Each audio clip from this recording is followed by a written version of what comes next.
Boston, AP, NASA wants its moon dust and cockroaches back.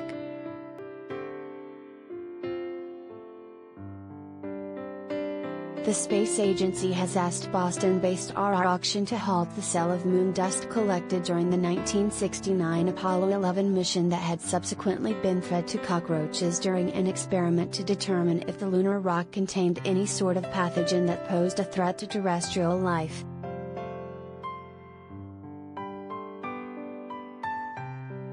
The material, a NASA lawyer said in a letter to the auctioneer, still belongs to the federal government.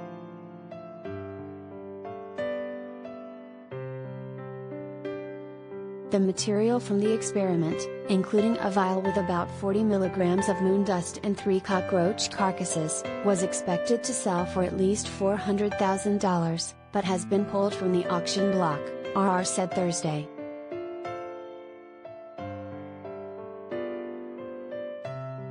All Apollo samples, as stipulated in this collection of items, belong to NASA and no person, university, or other entity has ever been given permission to keep them after analysis, destruction, or other use for any purpose, especially for sale or individual display, said NASA's letter dated June 15.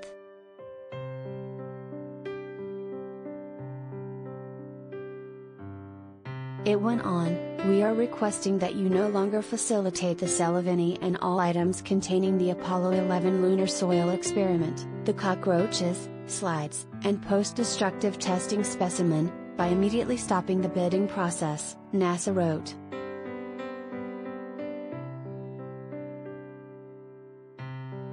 In another letter dated June 22, NASA's lawyer asked RR Auction to work with the current owner of the material to return it to the federal government.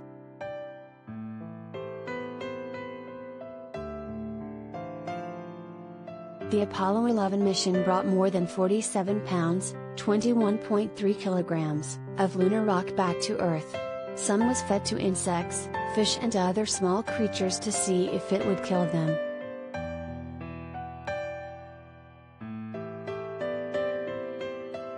The cockroaches that were fed moon dust were brought to the University of Minnesota, where entomologist Marion Brooks dissected and studied them.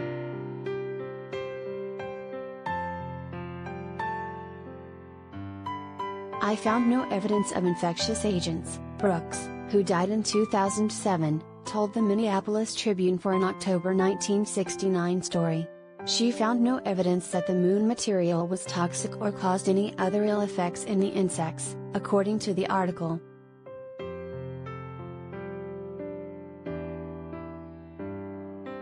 But the moon rock and the cockroaches were never returned to NASA, instead displayed at Brooks's home. Her daughter sold them in 2010, and now they are up for sale again by a consignor who RR did not disclose.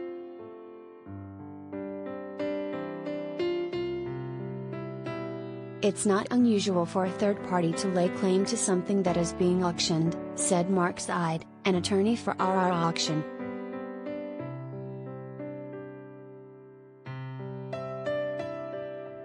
NASA has a track record of pursuing items related to the early space programs, although they have been inconsistent in doing so, Zide said.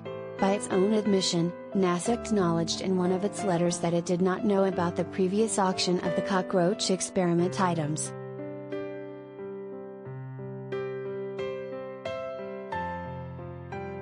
"We have worked with NASA before and have always cooperated with the U.S. government when they lay claims to items," Zide said. "At the end of the day, we want to act appropriately and lawfully."